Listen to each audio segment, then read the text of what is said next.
Cuando crucé las puertas de aquella sala del tribunal, sentí todas las miradas clavándose en mí como alfileres. El aire estaba cargado, denso, casi sofocante.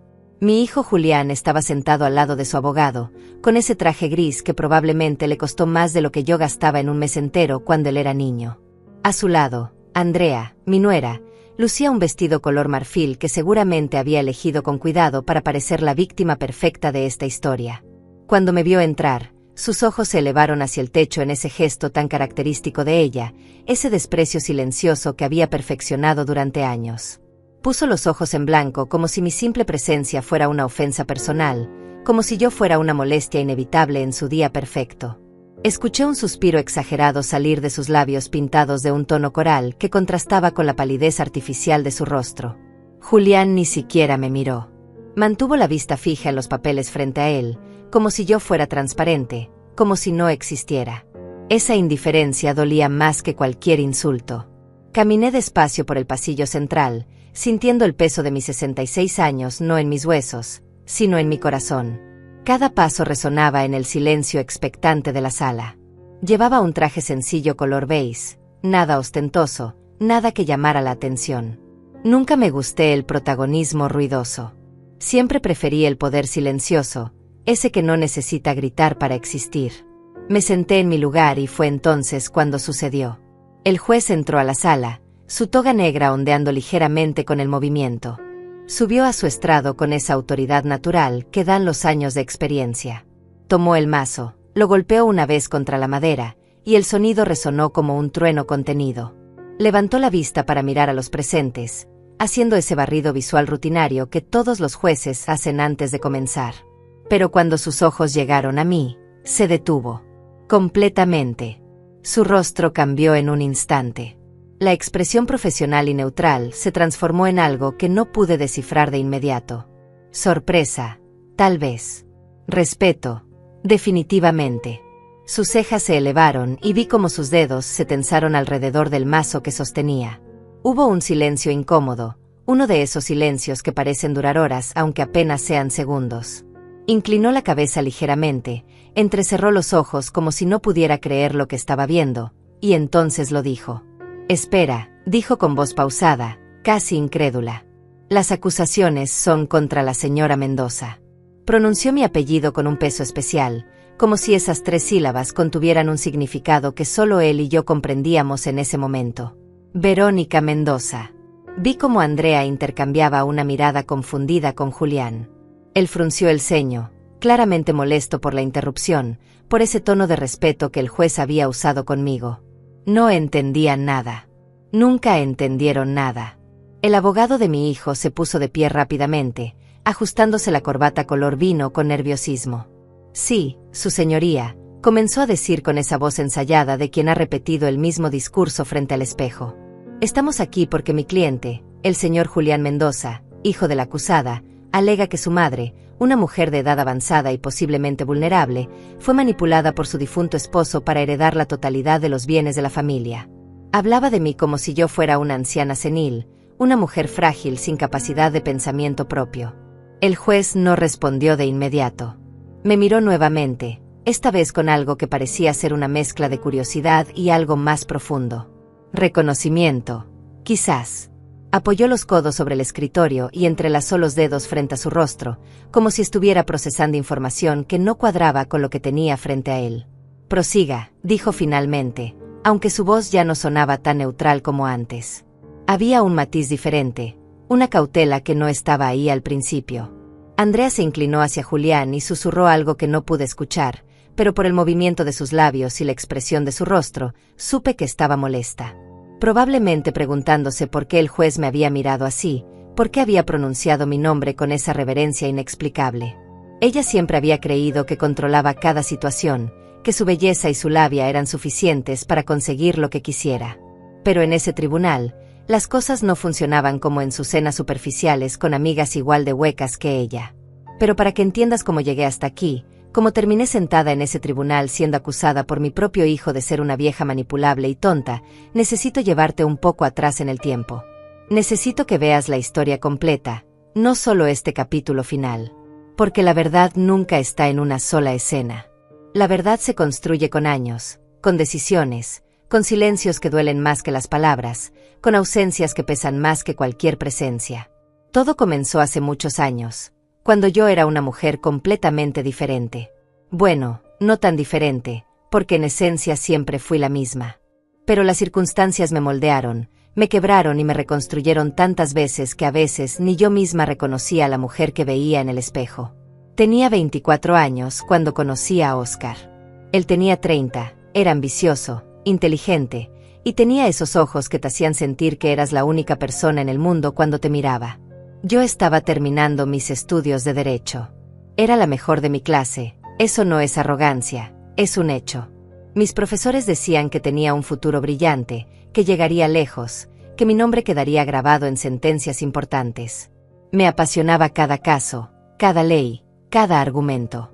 Pasaba noches enteras en la biblioteca, rodeada de libros pesados y casos jurídicos que me parecían fascinantes. Soñaba con ser jueza algún día, con impartir justicia, con defender a quienes no tenían voz. Pero entonces llegó Julián. No fue planeado, pero tampoco fue no deseado. Cuando vi esas 2 líneas en la prueba de embarazo, sentí una mezcla de terror y emoción que nunca antes había experimentado. Oscar se puso feliz, realmente feliz. Me abrazó y me dijo que seríamos la mejor familia del mundo. Y yo le creí. Le creí porque quería creerle, porque en ese momento el amor lo hacía todo posible. Dejé la universidad a 2 semestres de graduarme. 2 semestres.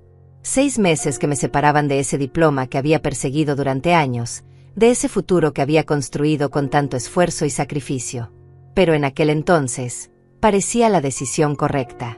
Oscar estaba construyendo su empresa, trabajaba 18 horas al día, y alguien tenía que estar en casa preparando el nido para nuestro hijo.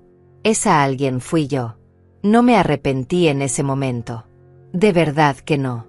Cuando Julián nació, con sus ojos enormes y sus manitas perfectas, sentí que todo había valido la pena. Lo cargaba en mis brazos y veía en él un propósito nuevo, una misión diferente pero igual de importante. Ser madre, pensaba, era la profesión más noble que existía. Y en muchos sentidos, lo es. Pero nadie te dice el precio que pagas por esa nobleza. Oscar cumplió su promesa de hacerse rico. En 5 años, su empresa de importaciones ya facturaba millones de dólares anuales. Compramos una casa enorme en el mejor barrio de la ciudad, con jardines que parecían salidos de una revista y una piscina que brillaba como un espejo bajo el sol. Teníamos 3 autos, empleados, una vida que desde afuera parecía perfecta. Y en muchos aspectos lo era. Oscar me amaba, de eso nunca dudé. Pero había algo que él no entendía, algo que ningún hombre de su generación entendía realmente. Yo había dejado de ser Verónica. Me había convertido en la esposa de Oscar Mendoza, en la madre de Julián, en la anfitriona perfecta de sus cenas de negocios, en la mujer que sonreía en las fotografías de las revistas de sociedad con un vestido color champañe y un collar de perlas que pesaba tanto como mi silencio. Cuando alguien me preguntaba qué hacía, yo respondía que era ama de casa, y veía como sus ojos perdían interés inmediatamente, como si hubiera dicho que no hacía nada en absoluto. Julián creció mimado. Eso también es un hecho, no una opinión. Le dimos todo lo que pedía y más de lo que necesitaba. Juguetes importados, viajes a Disney cada año, ropa de marca, la mejor escuela privada de la ciudad. Pensábamos que así se demostraba amor. Qué equivocados estábamos. El amor no se mide en dólares ni en regalos envueltos con papel brillante. Se mide en tiempo, en presencia, en conversaciones reales. Pero cuando te das cuenta de eso, a veces ya es demasiado tarde. A los 16 años, Julián ya me hablaba con ese tono condescendiente que después se volvería su manera habitual de dirigirse a mí. «Mamá, no entiendes cómo funciona el mundo», me decía cuando yo intentaba aconsejarle sobre algo. «Mamá, eso era antes. Las cosas cambiaron». Como si mis 40 y pico de años me hubieran convertido en una reliquia del pasado, en alguien cuyas opiniones ya no tenían valor. Y yo me quedaba callada, tragándome las palabras, porque no quería crear conflictos, porque las buenas madres no discuten con sus hijos, porque había aprendido a mantener la paz a cualquier costo. Oscar trabajaba tanto que apenas lo veía. Llegaba tarde, cenaba rápido, revisaba papeles y se quedaba dormido frente al televisor.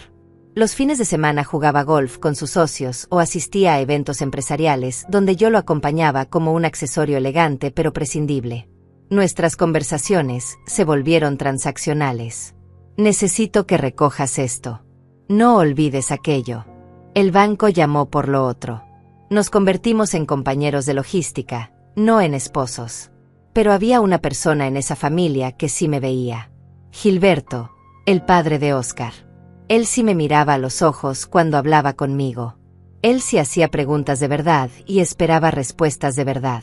Gilberto había sido abogado toda su vida, se había retirado a los 65 con una reputación impecable y una mente todavía afilada como un bisturí. Era un hombre alto, de espaldas anchas que los años no habían logrado encorvar del todo, con cabello plateado peinado hacia atrás y unas manos grandes que siempre sostenían un libro o un periódico. Venía a casa todos los domingos para almorzar. Era la única tradición familiar que se mantenía intacta. Y mientras Óscar atendía llamadas y Julián se encerraba en su habitación con sus videojuegos, Gilberto y yo nos sentábamos en el jardín a tomar café. Hablábamos de todo. De política, de historia, de casos legales que salían en las noticias. Él me contaba anécdotas de sus años en los tribunales, de casos imposibles que había ganado, de injusticias que había corregido. Un domingo, yo tenía 42 años y estaba particularmente melancólica. Gilberto me preguntó algo que nadie más se había molestado en preguntar en años. Verónica, dijo mientras removía el azúcar en su taza, tú estudiaste Derecho, ¿verdad? No era una pregunta, era una afirmación. Él sabía la respuesta. Asentí en silencio, sintiendo como algo se apretaba en mi garganta. ¿Y por qué lo dejaste?, preguntó entonces, mirándome con esos ojos que veían demasiado. Me encogí de hombros, intentando parecer despreocupada. Por Julián, respondí. Alguien tenía que criarlo. Gilberto dejó su taza sobre la mesa con más fuerza de la necesaria.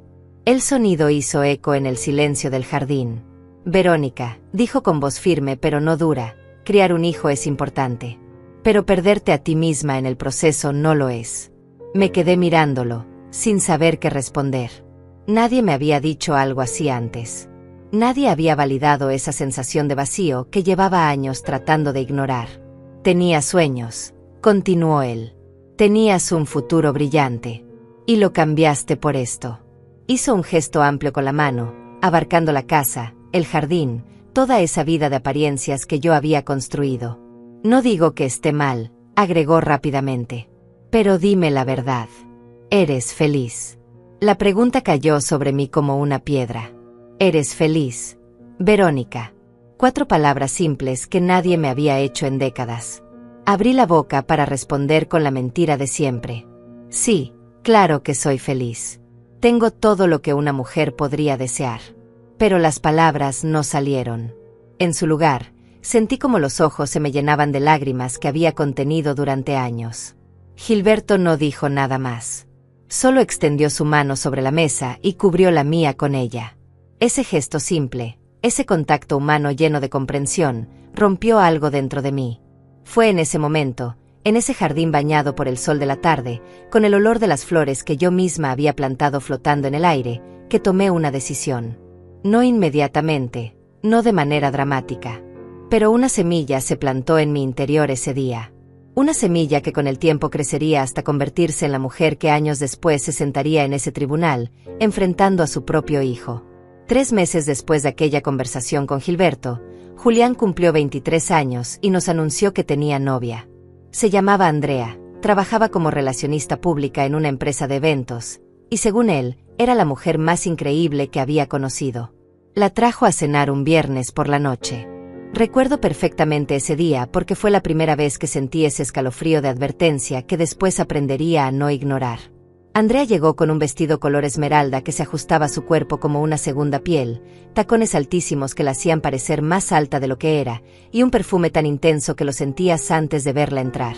Tenía el cabello castaño perfectamente alisado cayendo sobre sus hombros, labios rojos que sonreían demasiado, y unos ojos que analizaban todo con la precisión de alguien que está calculando el valor de cada objeto en la habitación. Señora Mendoza, dijo estrechando mi mano con un apretón breve y frío, es un placer conocerla finalmente. Julián me ha contado tanto sobre usted. Mentira. Lo supe inmediatamente. Julián apenas hablaba de mí con sus amigos, mucho menos con sus novias. Pero Andrea tenía ese talento especial para decir exactamente lo que la gente quería escuchar, aunque sus ojos dijeran algo completamente diferente. Durante la cena, ella monopolizó la conversación. Habló de su trabajo, de los eventos exclusivos que organizaba, de la gente importante que conocía, de los lugares caros donde había estado. Cada frase era una exhibición de estatus, un recordatorio de que ella se movía en círculos que consideraba superiores. Cuando Oscar mencionó su empresa, Andrea se inclinó hacia adelante con interés repentino, haciendo preguntas detalladas sobre facturación, inversiones, proyecciones de crecimiento. Yo la observaba en silencio, cortando mi comida en pedazos pequeños que apenas probaba. Veía cómo Julián la miraba con esos ojos embobados, como si ella fuera la octava maravilla del mundo. No veía lo que yo veía. No veía la ambición desnuda detrás de cada sonrisa, la frialdad calculadora detrás de cada cumplido ensayado. O tal vez sí lo veía y simplemente no le importaba. A veces el deseo ciega más efectivamente que cualquier venda. ¿Y usted, señora Mendoza?, me preguntó Andrea de repente, volteando su atención hacia mí como un reflector que finalmente encuentra su objetivo olvidado. ¿A qué se dedica? La pregunta venía cargada de esa curiosidad falsa que la gente educada usa cuando realmente no le interesa la respuesta. Soy ama de casa, respondí con la misma frase que había repetido miles de veces. Ah, dijo ella, y vi cómo su interés moría instantáneamente. ¡Qué lindo! Alguien tiene que ocuparse del hogar, ¿verdad?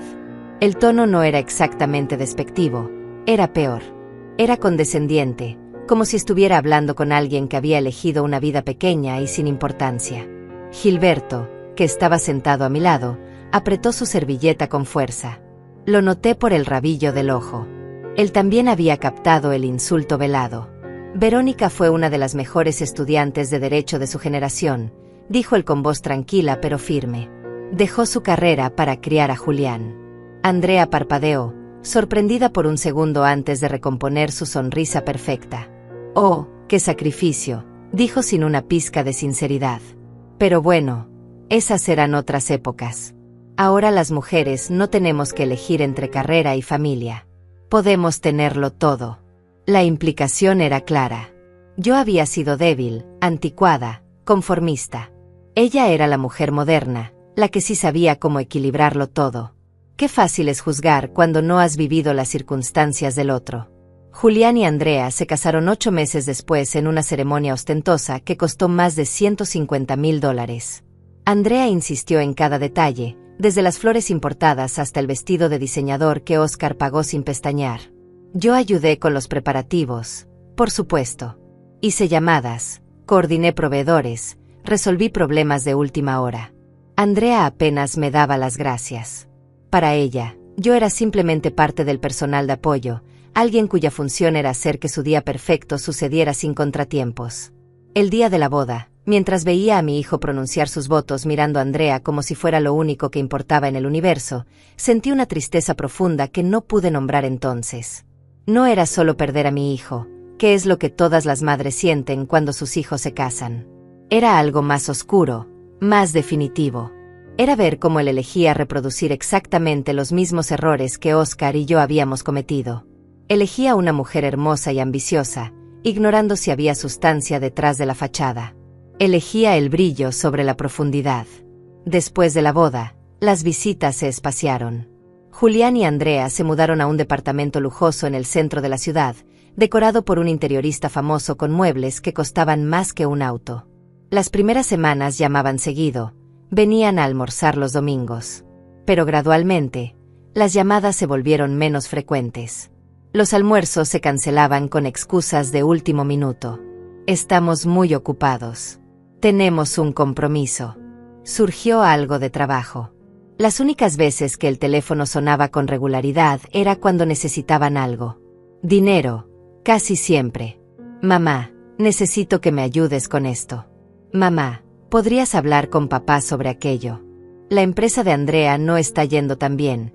Necesitamos un préstamo. El auto se descompuso. Necesitamos ayuda para el enganche del nuevo.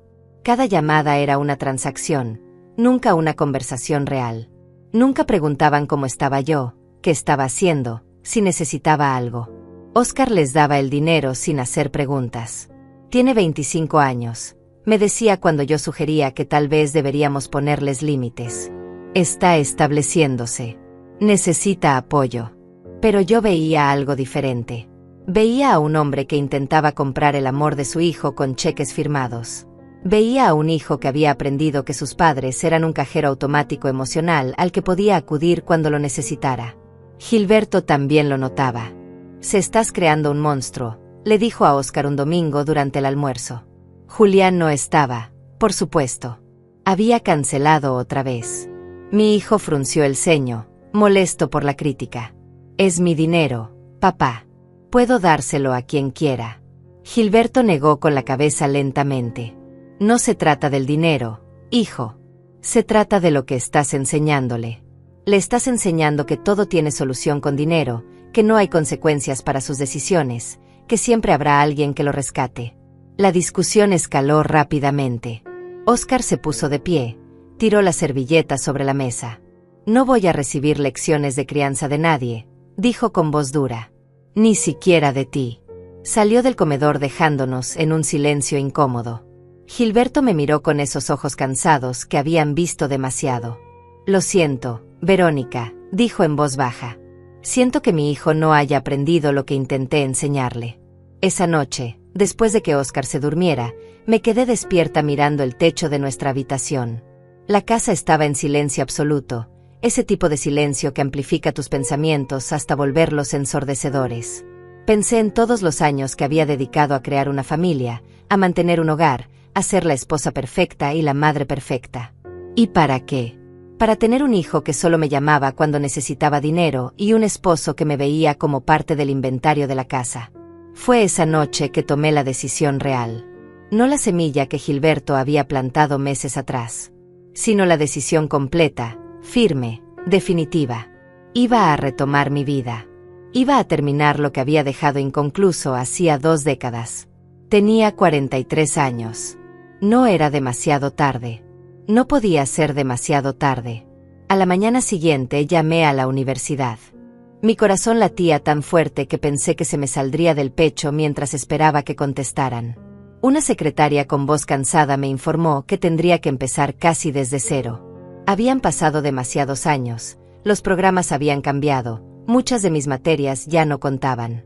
Necesitaría al menos 3 años para completar la licenciatura. 3 años. A los 43 años. La mayoría de la gente pensaría que era una locura.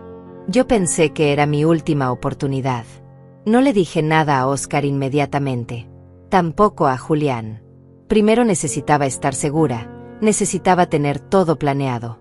Pasé semanas investigando, consultando programas, calculando horarios. Las clases eran en la tarde, de 4 a 8 de la noche. Podía hacerlo. Óscar nunca llegaba antes de las 9, y Julián ya no vivía con nosotros. Nadie tenía que enterarse hasta que yo estuviera lista para contarlo. Fue Gilberto el primero en saberlo. Vino un domingo y me encontró rodeada de folletos universitarios que había escondido rápidamente debajo de una revista cuando escuché su auto llegar. Pero él era demasiado observador. «¿Qué escondes ahí, Verónica?», preguntó con una sonrisa que indicaba que ya lo sabía. Suspiré y le mostré los papeles. Sus ojos se iluminaron de una manera que no había visto antes. «Eso es lo mejor que he escuchado en años», dijo. Y luego agregó algo que cambiaría todo. «Yo pago tu matrícula». Intenté rechazarlo, por supuesto. «No puedo aceptar eso, Gilberto. Es demasiado». Él levantó una mano para silenciarme. «Verónica, tengo 72 años y más dinero del que podré gastar en lo que me queda de vida. Déjame invertirlo en algo que realmente importe. Déjame invertirlo en ti». Había tanto afecto genuino en sus palabras, tanta fe, que sentí como las lágrimas comenzaban a acumularse en mis ojos. «Este será nuestro secreto», dijo guiñándome un ojo. «Por ahora». Me inscribí una semana después. El primer día de clases me sentí ridícula. Tenía 43 años y estaba rodeada de chicos de 20 que me miraban como si fuera su madre perdida en el campus. Algunos profesores también me miraron con curiosidad, preguntándose qué hacía una mujer de mi edad ahí. Pero algo extraordinario sucedió cuando comenzaron las clases. Descubrí que mi mente seguía siendo tan afilada como antes. Más afilada, incluso, porque ahora tenía experiencia de vida que darle contexto a cada teoría legal. Los casos que analizábamos ya no eran abstractos para mí. Cuando estudiábamos derecho familiar, yo pensaba en todas las parejas que conocía atrapadas en matrimonios infelices. Cuando veíamos sucesiones y herencias, recordaba las peleas que había presenciado en familias conocidas por dinero y propiedades. Cada clase era una revelación, cada libro era una puerta que se abría a un mundo que había olvidado que existía. Oscar se dio cuenta después de 2 meses. Llegó temprano una noche y yo no estaba. Le había dejado la cena preparada, como siempre, pero mi ausencia lo desconcertó. Cuando llegué a las 8:30 con mis libros bajo el brazo, él estaba sentado en la sala con una copa de whisky, esperándome. ¿Dónde estabas?, preguntó. No sonaba enojado, solo confundido. En la universidad, respondí. Decidí terminar mi carrera. Hubo un silencio largo. Él me miraba como si hubiera dicho que había decidido unirme al circo. ¿Por qué?, preguntó finalmente. La pregunta me dolió más de lo que él imaginaba. Porque necesito algo que sea mío, respondí. Algo que no sea solo ser tu esposa o la madre de Julián. Necesito ser Verónica otra vez. Esperaba resistencia. Esperaba que me dijera que era una tontería, que para qué a mi edad. Pero Oscar me sorprendió. Está bien, dijo después de un momento. Si eso es lo que quieres, está bien. No fue un apoyo entusiasta, pero tampoco fue un obstáculo. Era una aceptación neutral, resignada. Como si dijera, haz lo que quieras mientras no interfiera con mi vida. Y eso era exactamente lo que yo planeaba hacer. No interferir, no causar problemas, solo recuperar la parte de mí que había enterrado bajo 2 décadas de domesticidad. Julián, por otro lado, no lo tomó bien cuando finalmente se enteró. Vino a visitarnos 3 meses después, una de esas raras ocasiones en que no necesitaba dinero. Andrea venía con él, usando un conjunto color salmón que probablemente costó más de lo que yo gastaba en ropa en un año entero. Mencioné casualmente durante la cena que estaba estudiando. Julián dejó de masticar y me miró como si hubiera perdido la razón. ¿Estudiando qué?, preguntó. Derecho, respondí. Estoy terminando mi carrera. Andrea soltó una risa que intentó disfrazar como tos. Perdón, dijo sin sonar arrepentida en absoluto. Es que, no sé, me parece curioso. ¿Para qué necesitas un título a tu edad? No vas a trabajar, ¿verdad? La pregunta tenía tanto veneno escondido que hasta Oscar notó el tono.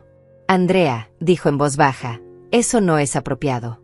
Ella se encogió de hombros. Solo digo lo que todos piensan. Es un poco tarde para cambios de carrera, ¿no crees? Julián no dijo nada en mi defensa. Solo siguió comiendo, evitando mi mirada. Esa fue la confirmación que necesitaba. Mi propio hijo pensaba igual que su esposa. Pensaba que yo era demasiado vieja, demasiado irrelevante, demasiado inútil para tener ambiciones propias. Me levanté de la mesa con calma, recogí mi plato aunque apenas había tocado la comida. Disculpen, dije.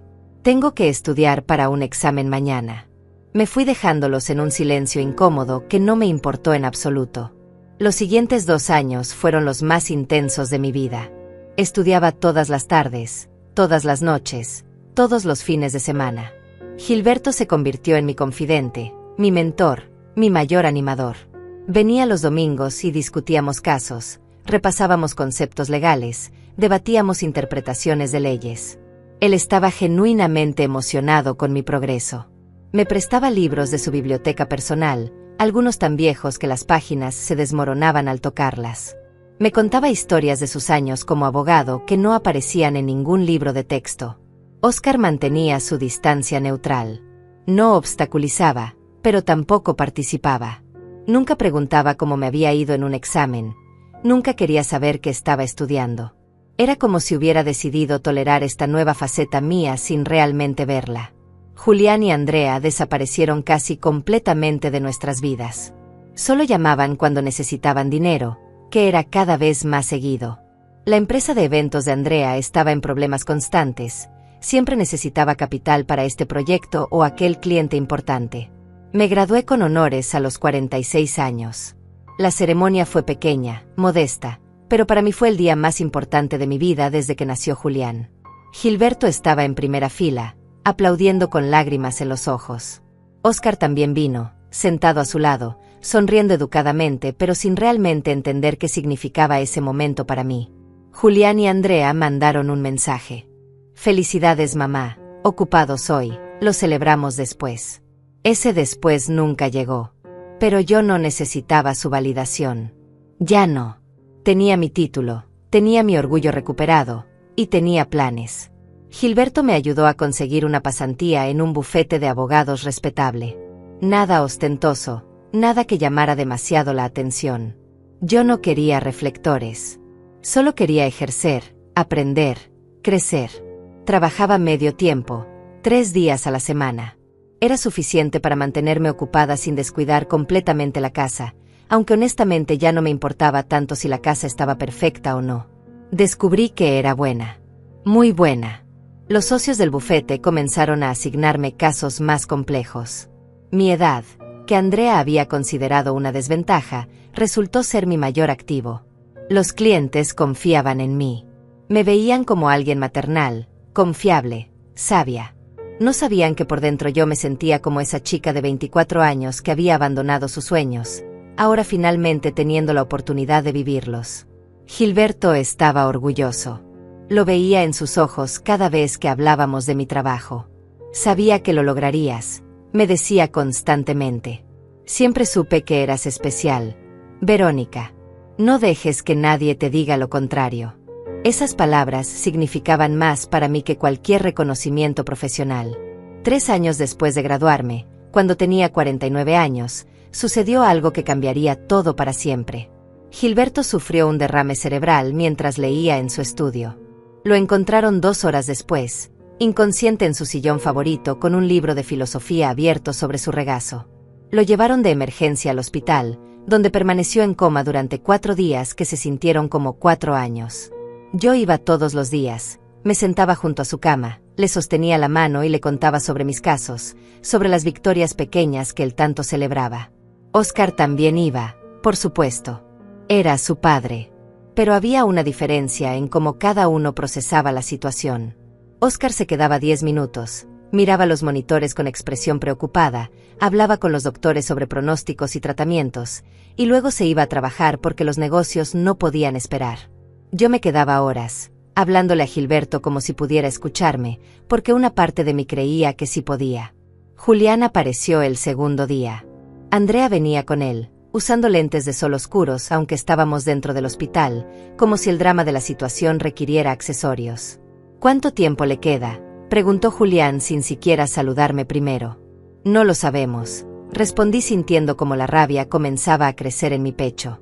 «No es una cuestión de tiempo. Es una cuestión de esperar y ver qué pasa». Andrea miró su reloj, un Rolex dorado que brillaba obscenamente bajo las luces fluorescentes. «Tenemos una cena importante esta noche», murmuró a Julián. «No podemos quedarnos mucho». Se quedaron exactamente 15 minutos. Julián se paró junto a la cama de su abuelo, sin tocarlo, sin hablarle, solo mirándolo como si fuera un problema que necesitaba resolverse rápidamente.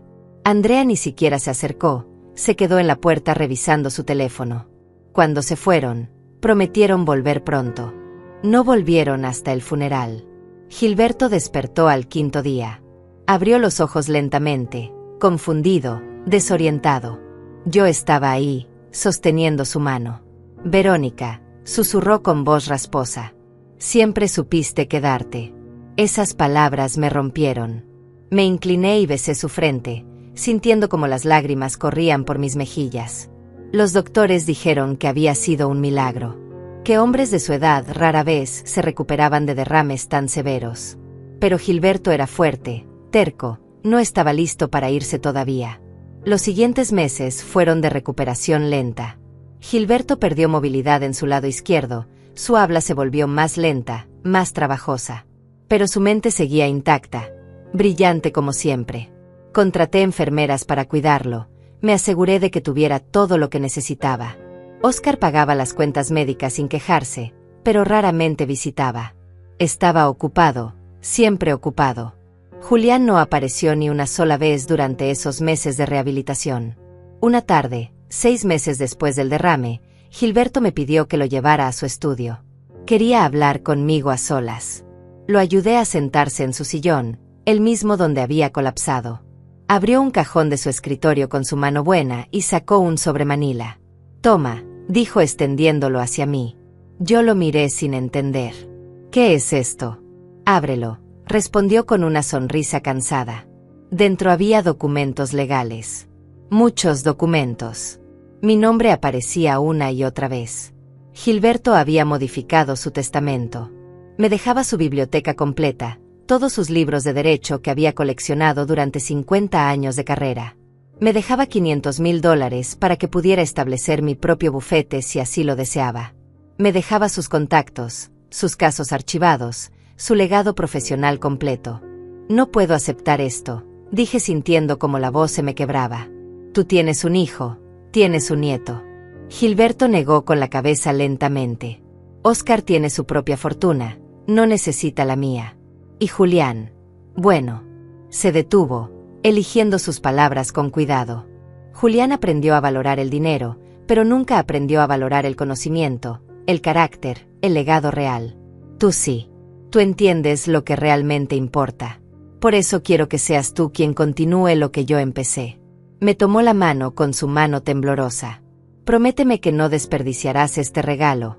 Verónica. Prométeme que serás la abogada brillante que siempre supe que eras. Se lo prometí. Como no iba a prometerlo. Este hombre había creído en mí cuando nadie más lo hacía, había invertido en mí cuando mi propia familia me ignoraba. Le debía todo. Pero también había algo más en ese sobre. Una carta. Escrita con su puño y letra temblorosa, probablemente le había tomado horas completarla. La leí con lágrimas cayendo sobre el papel. La carta decía cosas hermosas, dolorosas, verdaderas. Me decía que yo había sido la hija que él siempre quiso tener. Que estaba orgulloso de mí de maneras que nunca había estado orgulloso de su propio hijo, aunque amaba a Oscar con todo su corazón. Me decía que vio cómo me había sacrificado, cómo me había perdido a mí misma, y cómo finalmente me había encontrado de nuevo. Me decía que no dejara que nadie, ni siquiera mi propia familia, apagara esa luz que había vuelto a encenderse en mí. La carta terminaba con una línea que todavía recuerdo palabra por palabra.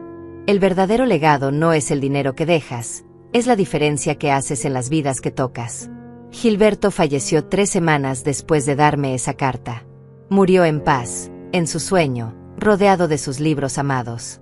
El funeral fue grande porque había sido un hombre respetado en la comunidad legal.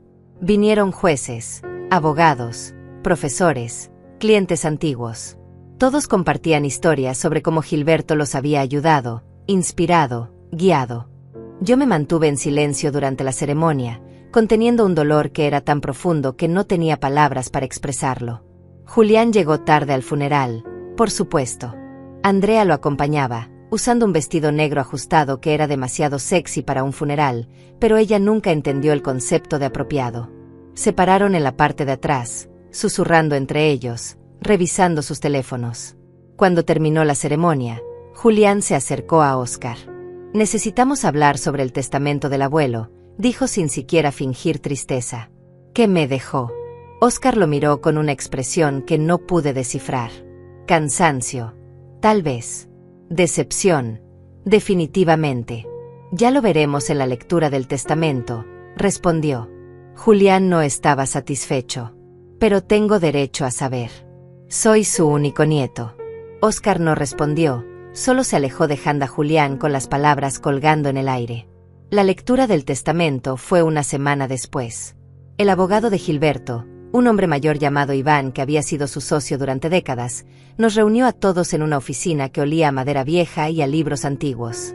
Oscar estaba ahí, yo estaba ahí, Julián y Andrea estaban ahí. Iván abrió el documento con solemnidad y comenzó a leer. Gilberto le dejaba la mayoría de su patrimonio a Oscar, como era de esperarse. La casa, las inversiones, las cuentas bancarias principales. Pero cuando Iván leyó mi nombre, el ambiente en la habitación cambió. A mi nuera política, Verónica Mendoza, le dejo mi biblioteca completa, mi colección de casos legales, y la suma de $500,000 para que establezca su propia práctica legal. Hubo un silencio de shock. Julián se puso de pie tan rápido que su silla cayó hacia atrás. ¿Qué? Gritó. Eso no puede ser legal. Ella no es familia de sangre. Iván lo miró con una expresión fría que debe haber practicado en décadas de lidiar con herederos descontentos. La señora Mendoza es familia por matrimonio, y tu abuelo tenía todo el derecho de dejar su patrimonio a quien quisiera. El testamento es completamente legal y válido. Andrea se inclinó hacia Julián, susurrando furiosamente. $500,000. Eso es nuestro. Debería ser nuestro. Él nunca nos dio nada. Porque nunca se lo ganaron, dijo Óscar en voz baja pero firme. Mi padre le dio ese dinero a Verónica porque ella lo merecía. Julián y Andrea salieron de esa oficina como huracanes de rabia contenida. No me dijeron adiós, no me miraron siquiera. Solo se fueron dejando un rastro de veneno en el aire. Durante el camino a casa, Óscar condujo en silencio. Yo miraba por la ventana, procesando todo lo que había pasado, todo lo que Gilberto me había dado. No solo el dinero, sino el reconocimiento, la validación, la prueba tangible de que alguien había visto mi valor cuando yo misma había dejado de verlo. Mi padre te quería mucho, dijo Óscar finalmente, rompiendo el silencio. Más de lo que yo entendía, creo. Su voz sonaba extraña, como si estuviera descubriendo algo sobre sí mismo que no le gustaba. Yo no respondí. No había nada que decir. Gilberto había sido más padre para mí en esos últimos años que cualquier otra figura masculina en mi vida. Había visto mi potencial cuando mi propio esposo solo veía a la mujer que planchaba sus camisas. Los siguientes meses fueron de transformación silenciosa. Usé el dinero de Gilberto exactamente como él había querido. Establecí mi propio despacho de abogados. No algo grande ni ostentoso, solo una oficina pequeña en un edificio discreto del centro. Contraté una asistente, una chica joven llamada Mariana que me recordaba a mí misma a esa edad, llena de sueños y ambición. Empecé a tomar casos, primero pequeños, luego más complejos. Mi especialidad se volvió el derecho familiar y sucesiones. Conocía ese territorio mejor que nadie, había vivido sus tragedias desde adentro. Óscar no dijo mucho sobre mi nuevo negocio. Lo aceptó con la misma neutralidad con la que había aceptado todo lo demás. Pero algo había cambiado entre nosotros. Había una distancia que antes no existía, o tal vez siempre había existido y yo apenas la estaba notando. Cenábamos juntos en silencio. Dormíamos en la misma cama sin tocarnos.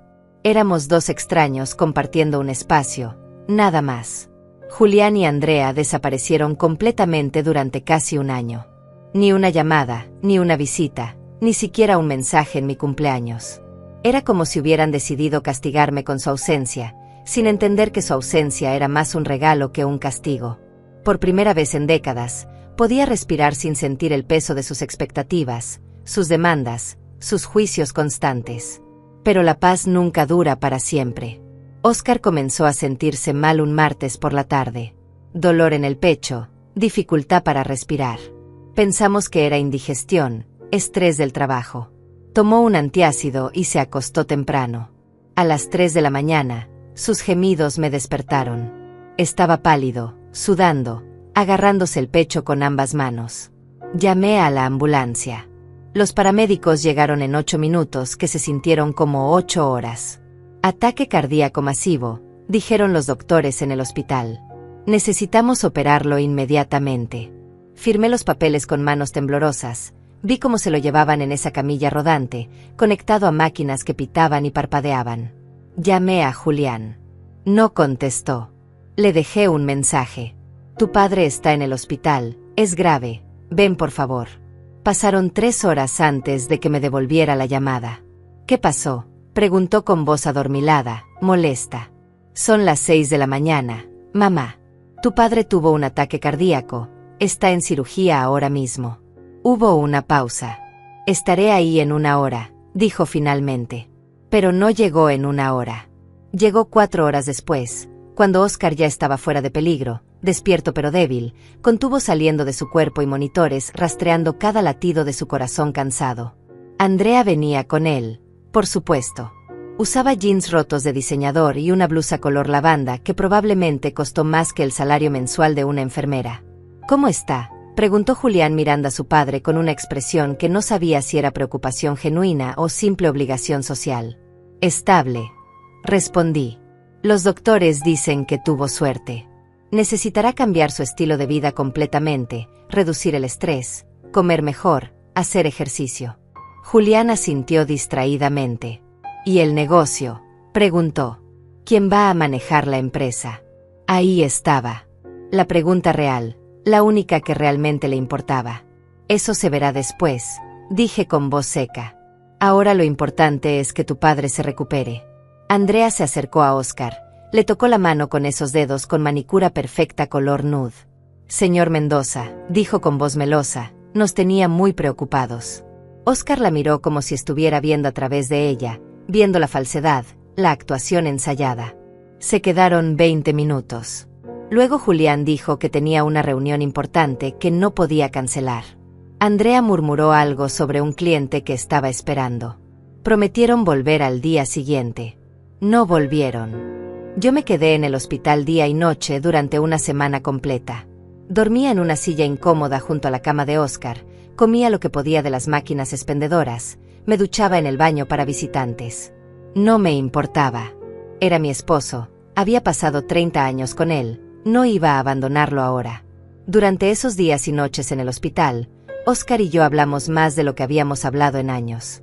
Conversaciones reales, profundas, dolorosas. Me dijo cosas que nunca había dicho. Me dijo que lamentaba haberme dejado perder mis sueños. Me dijo que había sido un esposo ausente, un padre mediocre. Me dijo que Gilberto había tenido razón sobre Julián, que habían creado un hijo mimado e ingrato que solo los veía como fuentes de recursos. Te amo, Verónica, me dijo una noche con lágrimas en los ojos. Siempre te he amado. Pero nunca supe cómo amarte de la manera que necesitabas. Nunca te vi realmente. Perdóname. Tomé su mano, esa mano que había firmado tantos cheques para nuestro hijo, que había trabajado incansablemente para darnos una vida cómoda, que nunca había aprendido a expresar afecto sin un precio adjunto. Te perdono, le dije. Y era verdad. Lo perdonaba porque entendía que él también había sido víctima de sus propias limitaciones, de su propia educación emocional incompleta. Óscar salió del hospital 2 semanas después. Llegamos a casa y encontramos que nada había cambiado. La casa estaba exactamente como la habíamos dejado, limpia y ordenada gracias al servicio de limpieza que contratábamos. Pero se sentía diferente, más fría, más vacía. Como si el ataque cardíaco hubiera revelado algo que siempre había estado ahí pero que nos negábamos a ver. Esta casa es demasiado grande para nosotros dos, dijo Óscar mirando alrededor. Siempre lo fue. Los meses siguientes fueron de recuperación lenta. Óscar siguió las órdenes de los doctores religiosamente. Dejó de trabajar 16 horas al día, delegó responsabilidades, contrató un gerente general para manejar las operaciones diarias de su empresa. Comenzamos a caminar juntos por las mañanas, media hora todos los días por el vecindario. Cocinaba comidas saludables, nada de sal, nada de grasas, todo medido y pesado como si fuera una ciencia exacta. Julián llamaba ocasionalmente, siempre preguntando por la salud de su padre, siempre deslizando preguntas sobre la empresa, sobre las finanzas, sobre el futuro. Andrea enviaba mensajes de texto con emojis de corazones y frases vacías sobre esperanza y recuperación. Ninguno de los dos vino a visitarnos durante esos meses. Estaban ocupados, siempre ocupados, con problemas propios que nunca especificaban pero que siempre implicaban necesidad de dinero. Una tarde, casi 6 meses después del ataque cardíaco, Óscar me llamó a su estudio. Tenía papeles esparcidos sobre su escritorio, documentos legales que reconocí inmediatamente. Mi testamento, dijo sin preámbulos. Necesito modificarlo. Me senté frente a él, esperando. Quiero dejarte todo, Verónica. La empresa, las propiedades, las inversiones, todo. Eres la única persona en mi vida que nunca me pidió nada, la única que se quedó cuando no había nada que ganar con quedarse. Intenté protestar. Julián es tu hijo, tiene derecho. Óscar negó con la cabeza firmemente. Julián tendrá lo que yo decida que debe tener, nada más. Y decidí que lo que debe tener es una lección, no una fortuna. Le dejaré suficiente para vivir cómodamente si aprende a administrarlo. Pero el grueso de mi patrimonio va para ti. Tú lo mereces, tú te lo ganaste con cada año que pasaste sacrificándote por esta familia. No sabía qué decir. Una parte de mí sentía que era correcto, que después de todo lo que había dado, merecía algo a cambio. Otra parte de mí temía la reacción de Julián, el conflicto inevitable que esto causaría. Óscar vio mi duda.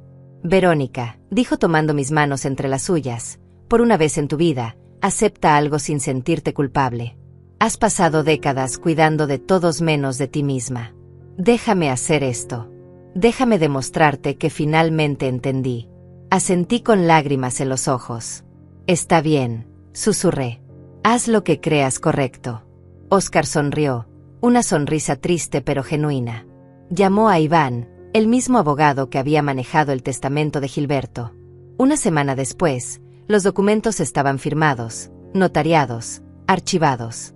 Yo era la heredera universal de todo lo que Óscar Mendoza había construido durante su vida. Julián recibiría $250,000, suficiente para comenzar algo propio si tenía la disciplina de hacerlo. Andrea no recibía nada, no era familia de sangre según el testamento. Nunca imaginé que tendría que usar esos documentos tan pronto. Óscar parecía estar mejorando, estaba más saludable, más feliz, más presente que nunca. Hablábamos de planes futuros, de viajar juntos, de conocer lugares que siempre habíamos pospuesto, de construir una segunda etapa de nuestro matrimonio, una mejor, una consciente. Pero el destino tenía otros planes. Óscar sufrió un segundo ataque cardíaco un martes por la mañana, mientras tomábamos café en el jardín. Un momento estaba sonriendo, contándome una anécdota sobre un empleado nuevo. Al siguiente, se agarraba el pecho y caía de la silla. Llamé a la ambulancia, grité su nombre, intenté recordar las técnicas de reanimación que había visto en películas. Pero no sirvió de nada. Para cuando los paramédicos llegaron, Óscar ya se había ido. El funeral de Óscar fue aún más grande que el de Gilberto. Empresarios, socios, empleados, clientes, todos vinieron a presentar sus respetos al hombre que había construido un imperio desde cero. Yo estaba sentada en primera fila, vestida de negro, con el corazón tan entumecido que ni siquiera podía llorar. Había llorado tanto en los días anteriores que ya no me quedaban lágrimas. Solo quedaba un vacío profundo, una sensación de que todo lo que había conocido durante 30 años acababa de desaparecer. Julián estaba sentado a mi lado con Andrea. Por primera vez en años, mi hijo me había abrazado al verme. Fue un abrazo breve, incómodo, pero era más contacto físico del que habíamos tenido en una década. Lo siento mucho, mamá, susurró con voz quebrada. Yo también, respondí. Y era verdad. No solo lamentaba la muerte de Óscar, lamentaba todo lo que no habíamos sido, todo lo que pudimos haber sido si hubiéramos tomado decisiones diferentes. Durante el velorio, Andrea se pegó a mí como nunca antes lo había hecho.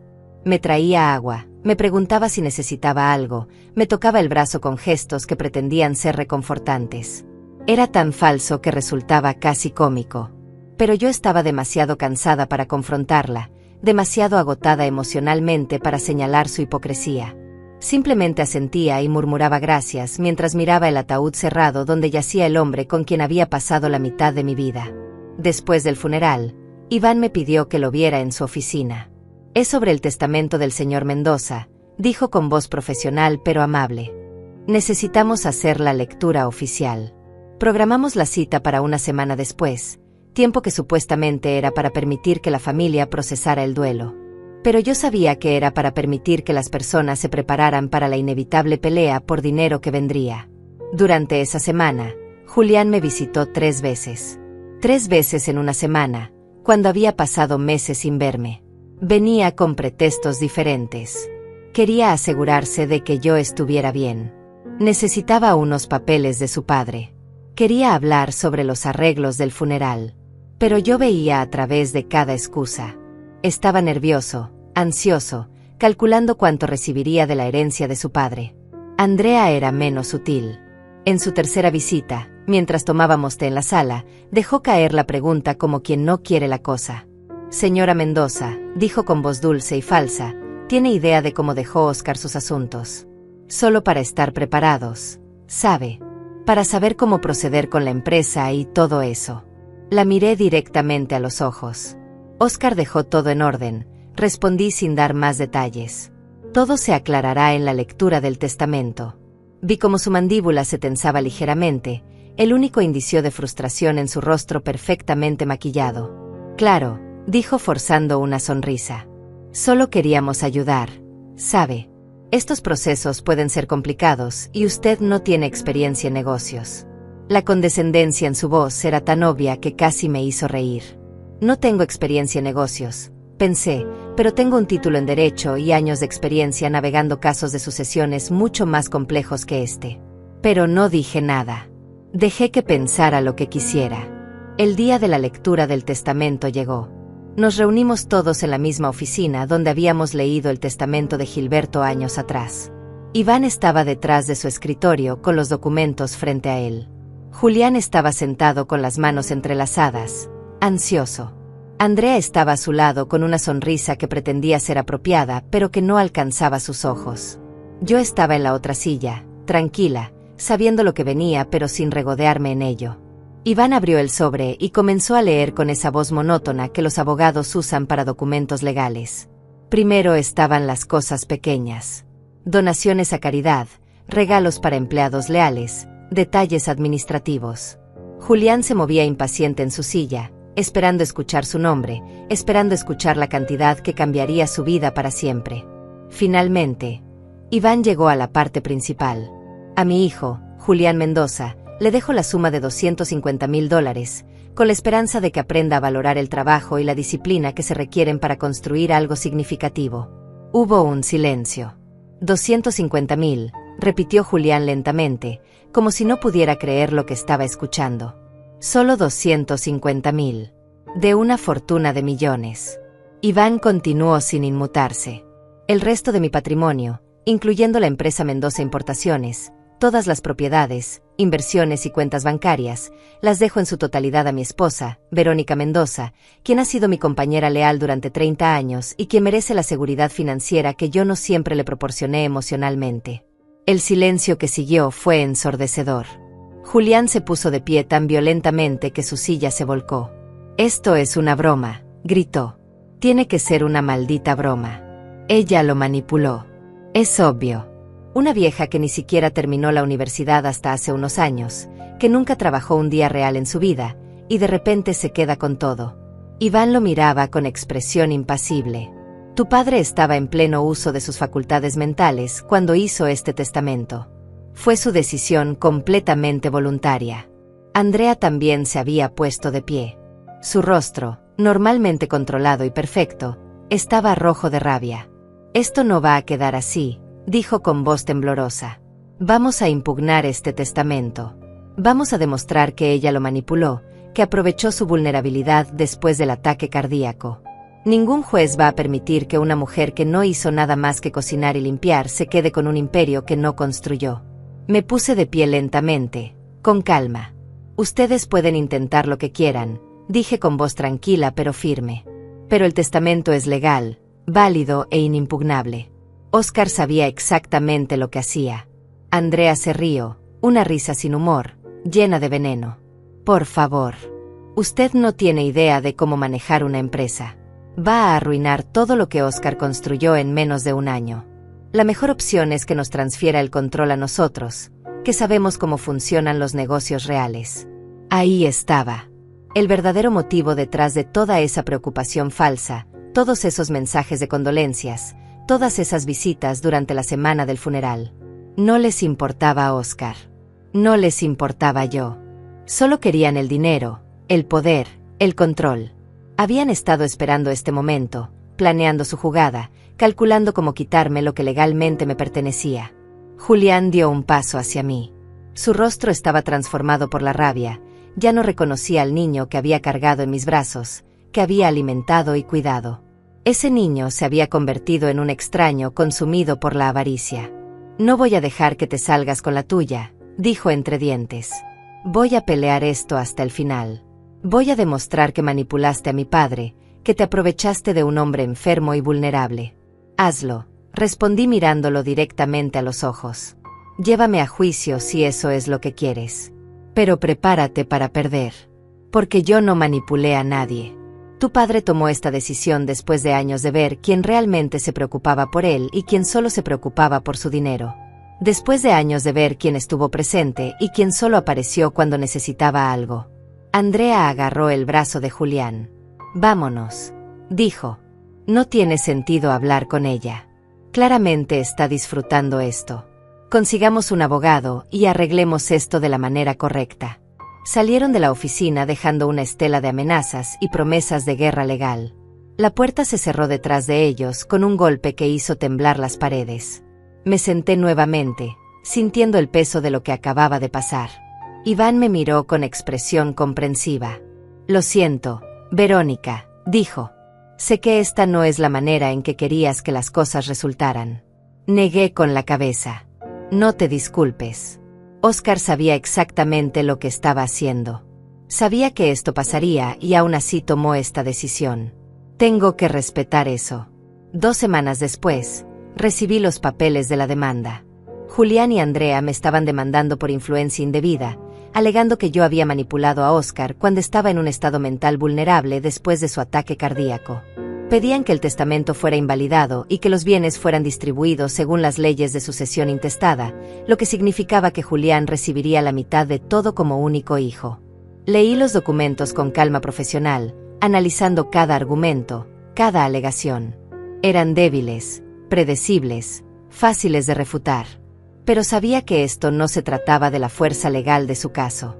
Se trataba de presión, de hacerme sentir culpable, de apostar a que yo cedería para evitar el escándalo público de una batalla legal contra mi propio hijo. Pero habían calculado mal. Yo ya no era la mujer que cedía para mantener la paz. Ya no era la que se tragaba sus palabras para evitar conflictos. Contraté al mejor abogado litigante que pude encontrar. Se llamaba Mauro, tenía 58 años, una reputación impecable y una tasa de victorias del 92% en casos de sucesiones. Nos reunimos en mi oficina, extendí todos los documentos sobre mi escritorio y le conté toda la historia sin omitir nada.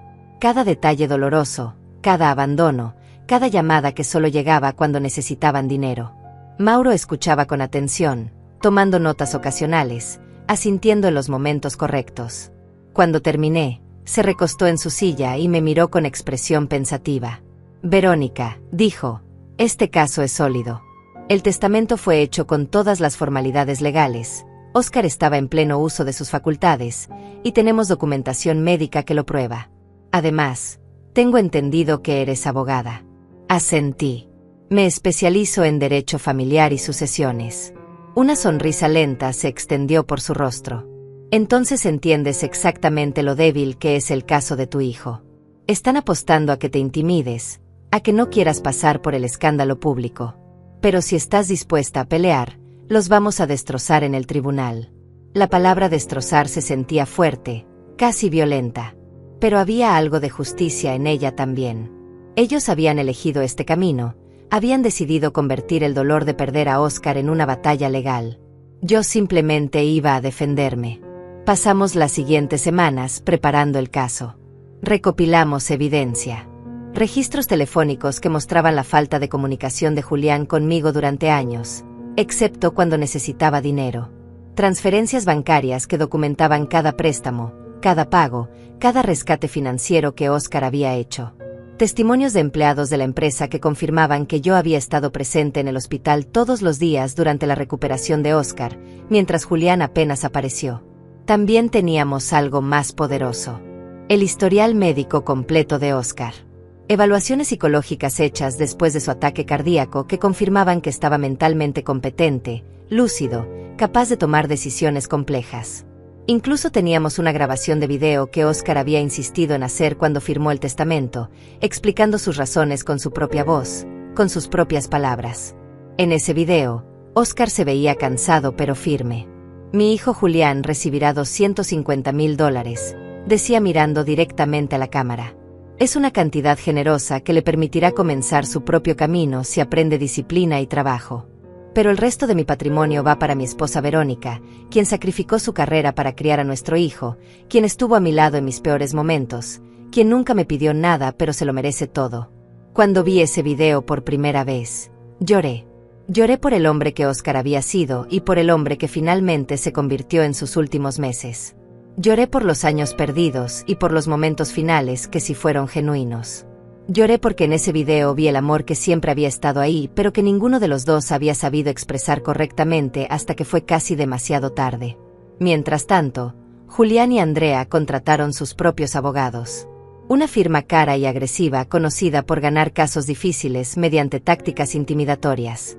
Comenzaron una campaña de desprestigio. Filtraron información a la prensa sobre la millonaria viuda que había manipulado a su esposo moribundo. Algunos periódicos amarillistas publicaron artículos con titulares sensacionalistas. Ama de casa sin educación hereda imperio empresarial. Hijo desheredado pelea por justicia. Mis clientes comenzaron a preguntarme sobre los artículos. Algunos se mostraban preocupados, otros curiosos.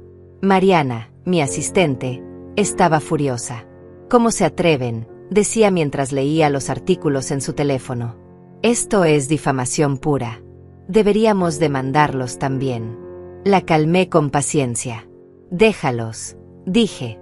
Cuando lleguemos al tribunal, la verdad saldrá a la luz. Las mentiras solo funcionan cuando no hay evidencia que las contradiga. Pero la campaña de desprestigio tuvo un efecto. Algunos clientes cancelaron sus casos conmigo, diciendo que no querían estar asociados con escándalos públicos. Algunos conocidos dejaron de devolverme llamadas. El vecindario donde había vivido durante años de repente se sentía hostil, lleno de miradas curiosas y susurros detrás de mi espalda.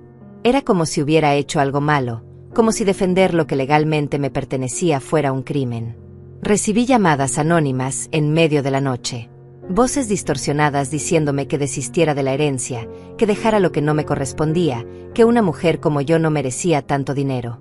Algunos mensajes eran más específicos, amenazando con exponer secretos que no existían, prometiendo arruinar mi reputación profesional. Cambié mi número de teléfono 2 veces. Instalé cámaras de seguridad en mi casa. Por primera vez en mi vida, me sentí genuinamente asustada. Mauro me aseguró que esto era normal en casos de alto perfil. Intentan quebrarte emocionalmente antes de llegar al tribunal, explicó. Si consiguen que desistas, ganan sin siquiera pelear. Pero si te mantienes firme, si demuestras que no te van a intimidar, eventualmente se darán cuenta de que van a perder. Así que me mantuve firme. Seguí trabajando, seguí viviendo, seguí preparándome para el juicio. La fecha del juicio se fijó para 6 meses después de la demanda. 6 meses de ataques constantes, de estrés interminable, de noches sin dormir preguntándome si estaba haciendo lo correcto. 6 meses de cuestionar si valía la pena pelear, si no sería más fácil simplemente dividir la herencia y terminar con todo esto. Pero cada vez que consideraba rendirme, recordaba las palabras de Gilberto. El verdadero legado no es el dinero que dejas, es la diferencia que haces en las vidas que tocas. Oscar había tomado una decisión consciente. Había elegido recompensarme por décadas de sacrificio, de presencia, de amor incondicional que nunca esperaba nada a cambio. Si yo cedía ahora, si dejaba que Julián y Andrea me intimidaran para renunciar a esa herencia, estaría diciendo que Oscar estaba equivocado. Estaría diciendo que mi sacrificio no valía nada. Y eso no era algo que pudiera hacer. Una semana antes del juicio, Andrea intentó un último movimiento. Me llamó directamente, saltándose a los abogados. Señora Mendoza, dijo con voz que pretendía ser conciliadora, necesitamos hablar. Mujer a mujer, sin abogados de por medio. Podemos resolver esto de manera civilizada. Accedí a encontrarme con ella, más por curiosidad que por esperanza de resolver algo. Nos vimos en un café neutral, un lugar público donde sabía que no podría hacer una escena. Andrea llegó puntual, vestida con un traje color gris perla que gritaba dinero y poder. Se sentó frente a mí con una sonrisa que no alcanzaba sus ojos. Mire, dijo yendo directo al punto, seamos realistas. Usted no sabe cómo manejar una empresa. No tiene experiencia en negocios. En 6 meses va a arruinar todo lo que Oscar construyó. La compañía va a colapsar y todos van a perder, incluyéndola. Continué bebiendo mi café en silencio, dejándola hablar. Tengo una propuesta, continuó inclinándose hacia adelante. Deme el control operativo de la empresa. Usted puede quedarse con las propiedades, con una cantidad generosa en efectivo, digamos $2 millones. Es más de lo que jamás soñó tener. Y nosotros nos encargamos del negocio. Todos ganan. La miré directamente a los ojos. ¿Y qué gana Julián en esto?, pregunté. Porque algo me dice que esta no es su idea. Andrea tuvo la decencia de verse ligeramente incómoda. Julián obtiene lo que le corresponde como hijo. La empresa que su padre construyó, el legado familiar.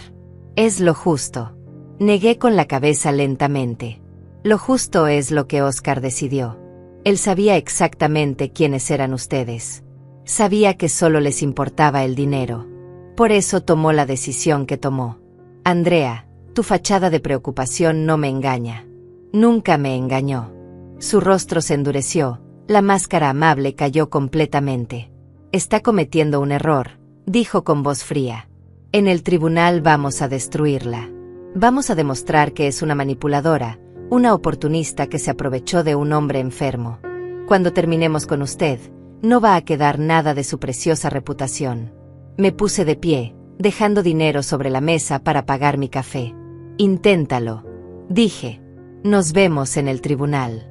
Salí de ese café sintiendo algo que no había sentido en meses.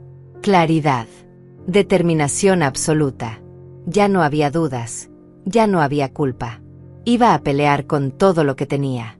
Iba a ganar no solo por mí, sino por Oscar, por Gilberto, por todas las versiones de mí misma que habían sido ignoradas y subestimadas durante décadas. Y así llegamos al día del juicio. Al momento donde crucé esas puertas del tribunal y vi cómo Andrea ponía los ojos en blanco cuando me vio entrar. Al momento donde el juez se detuvo al verme, donde su rostro cambió de neutral a sorprendido. Donde dijo esas palabras que hicieron que toda la sala se tensara. Espera, las acusaciones son contra la señora Mendoza. Verónica Mendoza. El juez se quitó los lentes y me miró con atención renovada. Señora Mendoza, dijo con voz que contenía algo que no había estado ahí segundos antes. Usted es la abogada Verónica Mendoza, la que llevó el caso Martínez contra el Estado hace 3 años. No era una pregunta, era una afirmación que buscaba confirmación. Asentí ligeramente. Soy yo, su señoría. Vi cómo el color desaparecía del rostro de Andrea. Vi cómo Julián se inclinaba hacia su abogado, susurrando frenéticamente. Ellos no sabían. Nunca supieron. Para ellos yo siempre había sido solo mamá, solo la esposa de papá, solo el ama de casa sin importancia que cocinaba y limpiaba. Nunca se molestaron en averiguar qué había hecho con mi vida después de que dejaron de prestarme atención. Nunca preguntaron, nunca investigaron. El caso Martínez había sido uno de mis triunfos más grandes. Una mujer de 60 años que había sido estafada por su propia familia, despojada de su pensión y su casa mediante documentos fraudulentos.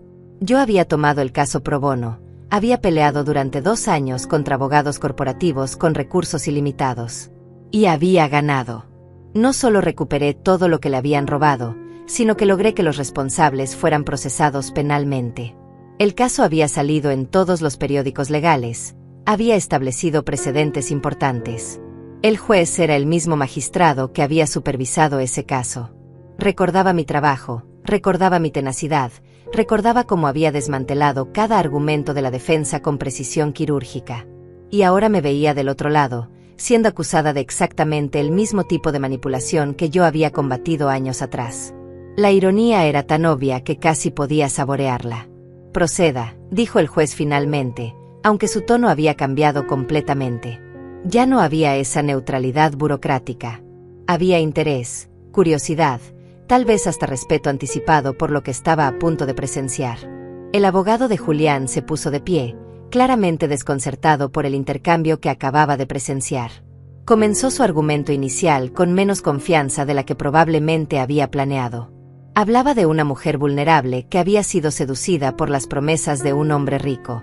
Hablaba de un hijo amoroso que solo quería proteger el legado de su padre.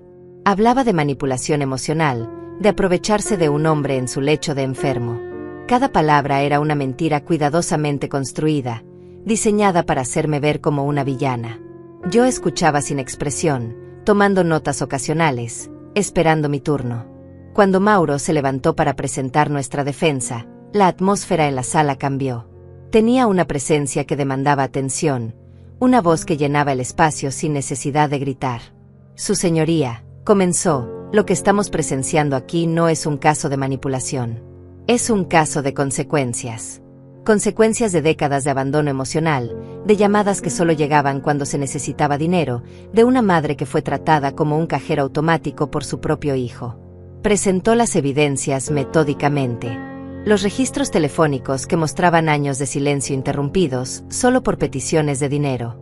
Las transferencias bancarias que documentaban más de $500,000 dados a Julián y Andrea en préstamos que nunca fueron devueltos.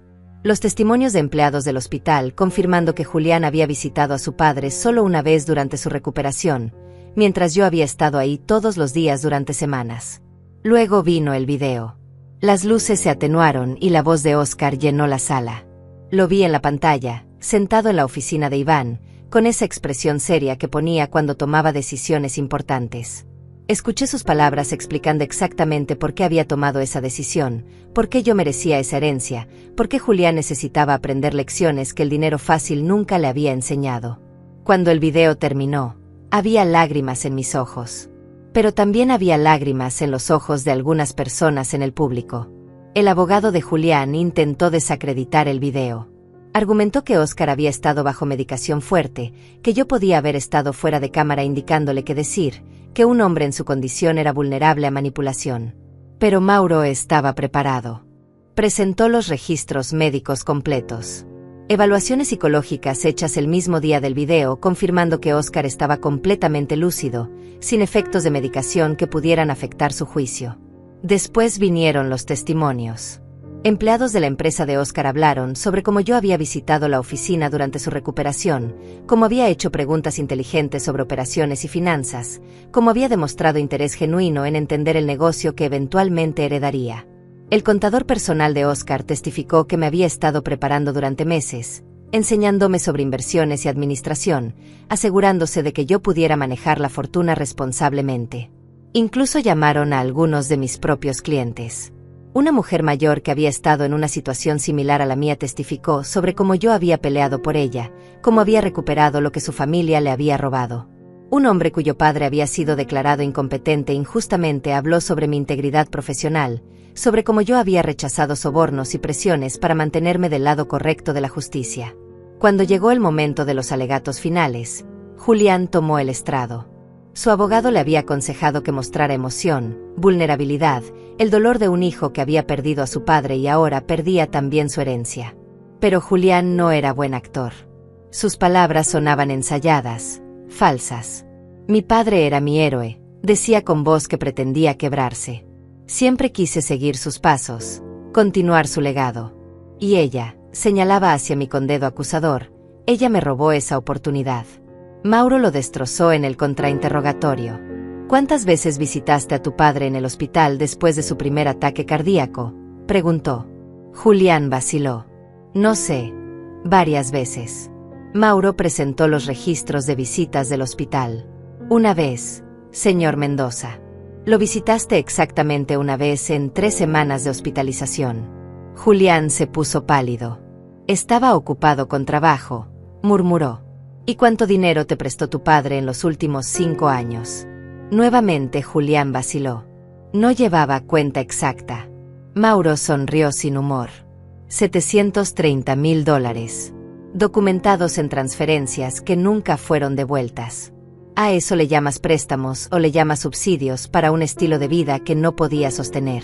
La sala estaba en silencio absoluto. Julián no tenía respuesta. Bajó la mirada, derrotado, y fue excusado del estrado. Cuando me tocó testificar, subí con calma. Juré decir la verdad y me senté mirando directamente al juez. Mauro me hizo preguntas básicas primero, estableciendo mi historia, mi sacrificio, mi carrera abandonada y luego recuperada. Luego llegó a la pregunta importante. Señora Mendoza, ¿manipuló usted a su esposo para cambiar su testamento a su favor? No, respondí con voz firme y clara.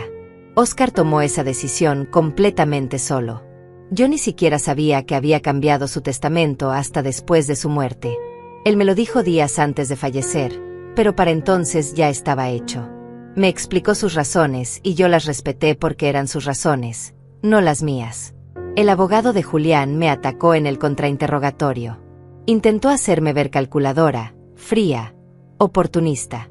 Pero yo había pasado años en tribunales, sabía cómo mantener la calma bajo presión.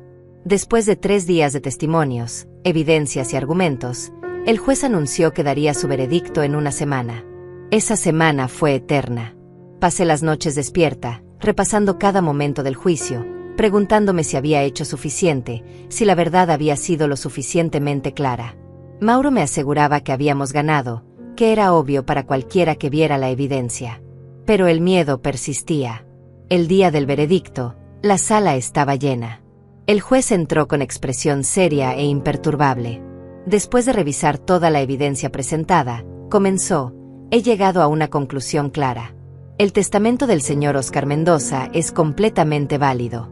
Fue hecho con plena capacidad mental, sin coerción ni manipulación indebida. Las alegaciones de los demandantes carecen de fundamento y son desestimadas en su totalidad. Sentí como algo dentro de mí se liberaba, un peso que había estado cargando durante meses finalmente levantándose. El juez continuó. Además, dijo mirando directamente a Julián, este tribunal observa que este caso parece motivado no por justicia sino por avaricia. El señor Mendoza padre tomó una decisión consciente basada en años de observar el comportamiento de su hijo. Esta corte respeta esa decisión. Julián y Andrea salieron del tribunal sin mirarme. Los vi alejarse, sus sueños de riqueza fácil destruidos, su verdadera naturaleza expuesta ante todos. No sentí alegría en su derrota. Solo sentí tristeza por lo que pudimos haber sido y nunca fuimos. Esa noche, sola en la casa que ahora era completamente mía, me senté en el jardín donde solía tomar café con Gilberto. Miré las estrellas y sentí su presencia, y la de Óscar también. Gracias, susurré al viento. Hoy, 2 años después, manejo la empresa de Óscar con la ayuda de gerentes competentes. Creé una fundación en memoria de Gilberto que ayuda a mujeres mayores en casos legales que no pueden pagar. Sigo tomando casos en mi bufete, peleando por quienes no tienen voz. Julián me envió un mensaje hace 6 meses. Solo decía perdón. No respondí. Algunas heridas son demasiado profundas. Algunos puentes están quemados más allá de la reconstrucción. Tal vez algún día podamos hablar. Tal vez no. Pero aprendí que familia no es quien comparte tu sangre, es quien comparte tu vida. El legado que Gilberto y Óscar me dejaron no fue el dinero. Fue la lección de que nunca es tarde para recuperarte a ti misma.